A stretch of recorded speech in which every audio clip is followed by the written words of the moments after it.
चलिए, बहुत समय बाद आपके बीच में और वीडियो लेके आए हैं, 12th के बाद आईएएस की प्रिपरेशन किस प्रकार करेंगे। देखिए, इसमें आर्ट्स के स्टूडेंट, साइंस के या कॉमर्स के सभी देख सकते हैं, जो फर्स्ट ईयर, फाइनल जिसमें भी है और जो भी आईएएस की प्रिपरेशन करना चाह रहा है, वो अवश्य इस वीडियो को देखिए।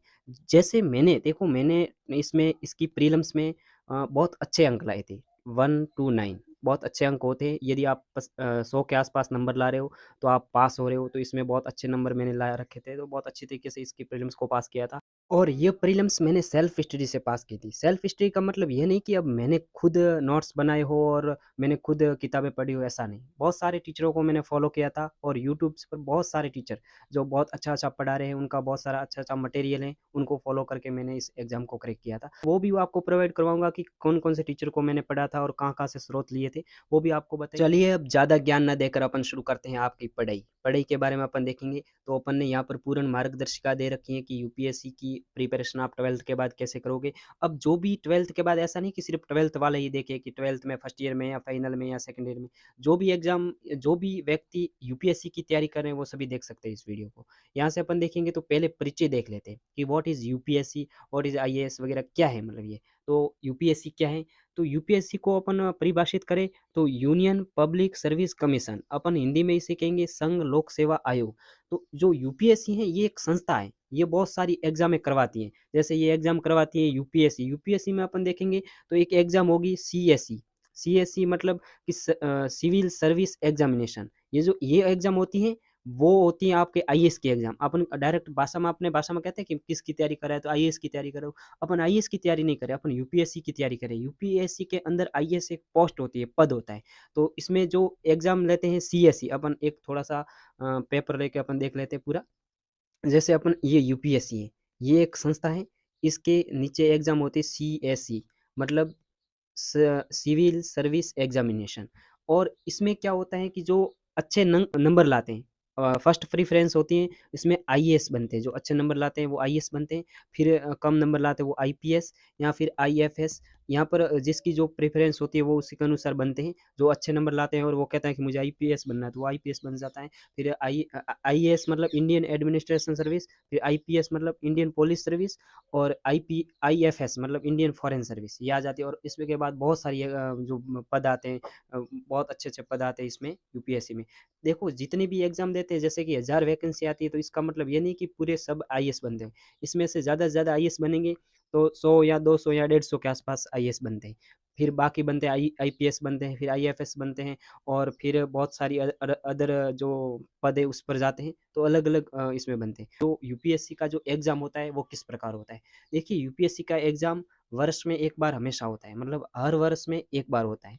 इसमें क्वालिफ़िकेशन क्या चाहिए? इसमें देखिए, आपके पास ग्रेजुएशन होना चाहिए, ग्रेजुएशन की डिग्री होनी चाहिए।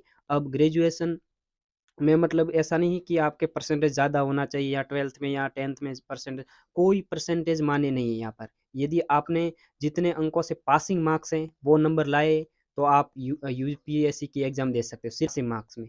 अब यदि कोई आप में से जो ग्रेजुएशन के 3rd ईयर में, मतलब फाइनल ईयर में है, या 3rd ईयर या फाइनल ईयर में है, वो भी फॉर्म भर सकता है, लेकिन आपकी उम्र 21 साल होनी चाहिए। 21 साल से कम उम्र के व्यक्ति आईएएस का फ़ॉर्म आप नहीं भर सकते। इसमें ऐसा नहीं, ग्रेजुएशन में भी कोई ऐसा नहीं कि बहुत सारे परसेंटेज हो, ऐसा नहीं। बिल्कुल आप सिर्फ़ पास होने चाहिए और आपकी उम्र 21 साल होनी चाहिए। तो अब अपन साधारण भाषा में कहें तो इसकी एजुकेशन जो क्वालिफ़िकेशन है, उसमें ग्रेजुएट होना चाहिए, मतलब यहाँ फाइनल ईयर में होना चाहिए, और उम्र होनी चाहिए 21 साल। उसके बाद आप इसका फ़ॉर्म भर सकते हो और पास करके आप यंगेस्ट आईएएस बन सकते हो। अब एग्ज़ाम का पैटर्न अपन देखेंगे, तो एग्ज़ाम में अपन देखेंगे, पहले होती है प्रीलिम्स। देखो, प्री एग्ज़ाम होती है आईएएस की। जो यूपीएससी, इसे कहेंगे अपन यूपीएससी में सीएससी, सीएससी प्रीलिम्स होती है। इसमें क्या होता है, 2 पेपर होते हैं। एक होता है जीएस का पेपर और एक होता है सीसेट का पेपर। देखो, मैंने पास किए हैं तो मैं अच्छी तरीके से आपको बता देता हूँ कि इसमें कैसे-कैसे होंगे पेपर। देखो, जीएस का पेपर होता है वो पहला पेपर होता है, सीसेट का दूसरा पेपर होता है। अब जीएस के पेपर में क्या होता है, जीएस के पेपर में पूरा जनरल स्टडी होता है, मतलब जितना आप यूपीएससी के बारे में पढ़ते हो वो सब का सब आपको जीएस में आ जाएगा। ये आपको मेरिट दिलवाएगा कि आप पास होंगे या फेल होंगे, इसी के नंबर जुड़ेंगे। जो दूसरा पेपर है सीसेट, ये सिर्फ़ और सिर्फ़ क्वालीफाई के लिए, क्वालीफाइंग नेचर का है, इसमें सिर्फ़ आपको पास करना है। अब सीसेट का मतलब सिविल सर्विस एप्टीट्यूड टेस्ट, इसमें क्या होगा देखो मैं थोड़ा-सा सीसेट के बारे में बता देता हूँ, जो बहुत छोटा-सा है, अपन कह सकते हैं सिलेबस। इसमें अपन देखेंगे तो छोटे से भाग में आ जाएगी मैथ। देखो मैथ नाम सुन के आपको डरना नहीं है, इसमें आप मैथ नहीं करोगे तो भी चलेगा। फिर अपन देखेंगे तो रीज़निंग आ जाएगी। फिर रीज़निंग में आप अच्छे मार्क्स नंबर ला सकते हो, और अंत में अपन देखेंगे तो एक कॉम्प्रोहेंशन, कॉम्प्रोहेंशन मतलब आप में अपनी साधारण भाषा में आपने पैसेज वगैरह नाम सुने होंगे, तो वो आ जाएँगे इसमें। इसमें फिर पैसेज वगैरह आ जाएँगे ये हो गया सीसेट का पेपर। अब सीसेट में आपको कितना कि आपको 66 नंबर लाने हैं, मतलब कि 33% नंबर लाने हैं। अब इतने नंबर तो आप कहेंगे कि आराम से आ जाएँगे, लेकिन आराम से नहीं आएँगे, क्योंकि इसमें नेगेटिव मार्किंग भी है। 80 प्रश्न आएँगे और 200 नंबर का पेपर होगा। देखना 80 प्रश्न होंगे, 200 नंबर का पेपर होगा, और आपने यदि 27 प्रश्न सही कर दिए, बिना नेगेटिव मार्किंग के 27 सही कर लिए, तो आप इसमें पास हो जाएँगे। लेकिन इसमें बहुत सारी दिक्कत होती है, बहुत सारे स्टूडेंट जो मतलब हवा-हवा में रहते हैं कि हम तो मैथ वाले हैं, या रीजनिंग मेरी बेस्ट है, या कॉम्प्रिहेंशन बेस्ट है और हम पास हो जाएँगे, ऐसा नहीं होता है। इसमें भी आपको अच्छी प्रैक्टिस करनी पड़ेगी। इस चैनल पर अपन इसकी सीरीज़ चलाएँगे कुछ समय के बाद, बहुत कह सकते हैं कि जब भी अपन को समय मिलेगा, उसके अनुसार अपन इसमें सीरीज़ चलाएँगे और सीसेट की पूर्ण तैयारी करवाएँगे यहाँ पर। वो भी आपको फ्री में प्रोवाइड करवा दूँगा सीसेट की। तो मैंने सीसेट के बारे में बता दिया, ज़्यादा पेपर नहीं है, इतना बड़ा पेपर इसमें, तो सीसेट का अपन आराम से हल करवा दें, हल कर सकते हो, और सिर्फ 66 नंबर लाते ही आप पास हो जाएँगे। बिल्कुल इसमें कोई नंबर जुड़ते-वुड़ते कुछ नहीं, पास हो गए, उसके बाद आपका जो फर्स्ट पेपर होगा वो चेक होगा। अब देखो जीएस में क्या होगा, जीएस का मैं सिलेबस आपको पूरा प्रोवाइड करवाऊँगा, इसके डिस्क्रिप्शन में लिंक डालूँगा, उसमें एक पीडीएफ दूँगा जो माइक्रो सिलेबस होगा इसमें। अ, आई थिंक 47 आस-पास इसके पेज होंगे, 47 पेज होंगे, वो आपको पूरा पढ़ना है। इसमें माइक्रो एनालिसिस होगा और एक-एक पॉइंट दिया होगा। इसके डिस्क्रिप्शन में मैं डाल दूँगा, आप टेलीग्राम से आपको मिल जाएगी वो, तो वो भी आप देख लेना। जीएस में क्या होता है कि जितने भी आप सब्जेक्ट पढ़ते हो, जैसे पॉलिटी है, हिस्ट्री है, आप साइंस टेक पढ़ते हो, या फिर अपन ज्योग्राफी कहते हैं, इकोनॉमी कहते हैं, वो सब सब्जेक्ट इसमें आ जाती हैं। इसमें थोड़ा-सा आपको डीप पढ़ना पड़ेगा, मतलब कि बहुत डीपली जाना पड़ेगा, और अच्छे क्वेश्चन आते हैं, मतलब लेवल ऊपर आते हैं। ऐसा नहीं कि साधारण क्वेश्चन फैक्ट वगैरह दे दिए, ऐसा नहीं। इसमें बहुत ही एक आपके दिमाग की क्षमताओं से परे वाले प्रश्न आ सकते हैं, यदि आपने पढ़ाई नहीं की है। तो आप इसे यदि इन दोनों एग्ज़ाम को पास करते हो, जीएस और सीसेट, यदि आप ये पास करते हो, तो आप कहेंगे कि आपकी प्रीलिम्स पास हो गई। देखो मेरे जो नंबर आए थे 129, ये इसमें आए थे, मतलब 200 में से। इसके नंबर काउंट नहीं होते। इसमें मतलब नहीं, इसमें तो मेरे बहुत कम आए थे। सिर्फ़ इतने आए थे क्योंकि नंबर लाने हैं 66, और मैंने ज़्यादा प्रिपरेशन इसमें नहीं की थी। लेकिन इतने आकर अपन पास हो जाएँगे, 66 नंबर लाते अपन पास हो जाएँगे। तो ये रहा अपने सीसेट का मतलब पहला पेपर, जो प्रीलिम्स का पहला पेपर होता है, वो पूरा आपको बता दिया। इसका सिलेबस भी मैं आपको बताऊँगा। अब थोड़ा-सा अपन मेंस को देख लेते हैं। चलिए मेंस मेंस को अपन देख लेंगे, पीपीटी के अंदर ही मेंस का आ जाएगा, तो उसमें अपन देखेंगे। चलिए आगे वीडियो देखते हैं। अब सिलेबस और पैटर्न के बारे में मैंने आपको समझा दिया कि पहले प्रारंभिक, हिंदी में कहेंगे प्रारंभिक, और इंग्लिश में कहेंगे प्रीलिम्स, फिर उसके बाद मेंस मतलब मुख्य परीक्षा होगी, और तीसरा जो अपना पैटर्न रहेगा, मैंने ये इंटरव्यू का नहीं बताया। देखो ये हो गया, पहला हो गया अपने जीएस वगैरह हो गया, मतलब सीसेट, और जीएस का हो गया मतलब प्रीलिम्स हो गया।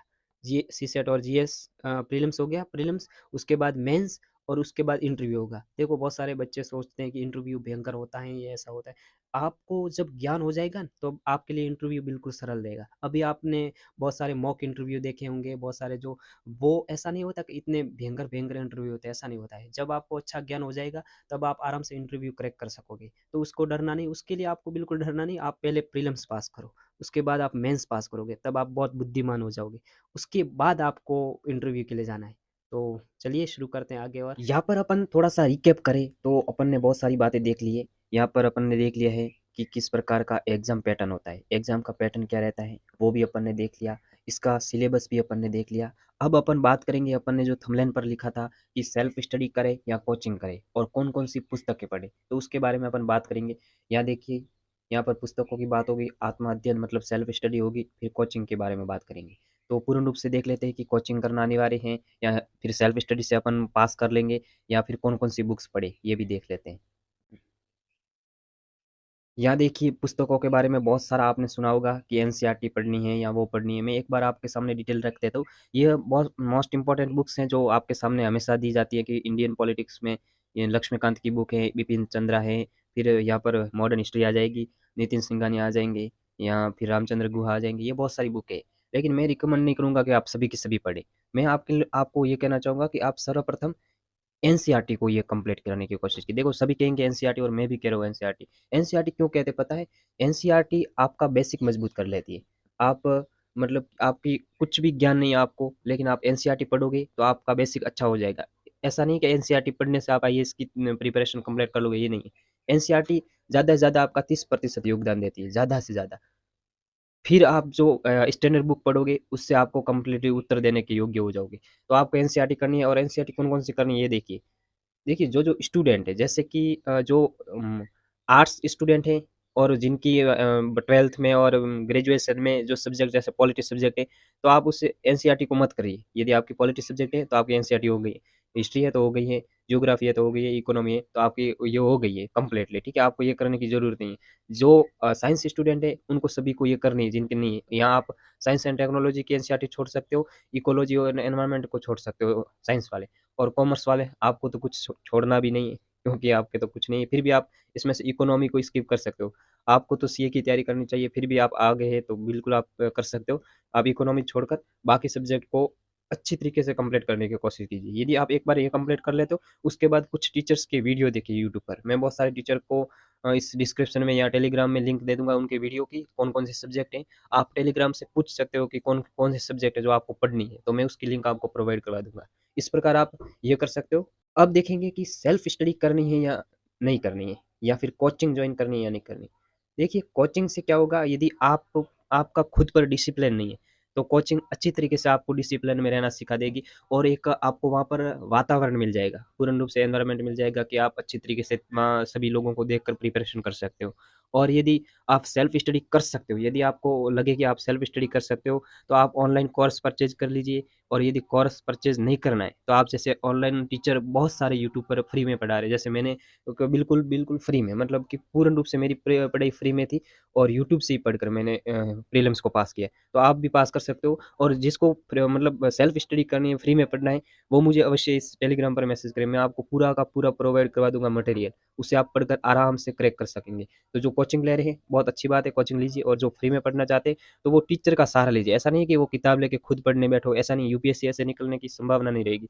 आपको टीचर का सहारा लेना पड़ेगा। कोई टीचर अच्छे से ढूँढिए जो पॉलिटी में आपको अच्छा पढ़ा रहे हैं या इकोनॉमी में अच्छा पढ़ा रहे हैं, तो उनको ढूँढ कर, और आपको ढूँढ कर मैं दे दूँगा। यदि आपको ढूँढना नहीं आता है कि कौन सा टीचर अच्छा पढ़ाता है, तो मैं आपको वो प्रोवाइड करवा दूँगा। तो ये आप 2 अप्रोच रख सकते हो। या तो आप कोचिंग जॉइन करो या फिर सेल्फ स्टडी करो। और फिर कितने घंटे पढ़ना है, ये इम्पोर्टेंट रहता है कि बहुत सारे पूछते हैं कितने घंटे पढ़ना है। देखिए, आपके पास यदि 1 साल के आस-पास है, तो आप हमेशा 8-8 घंटे पढ़ने की कोशिश कीजिए।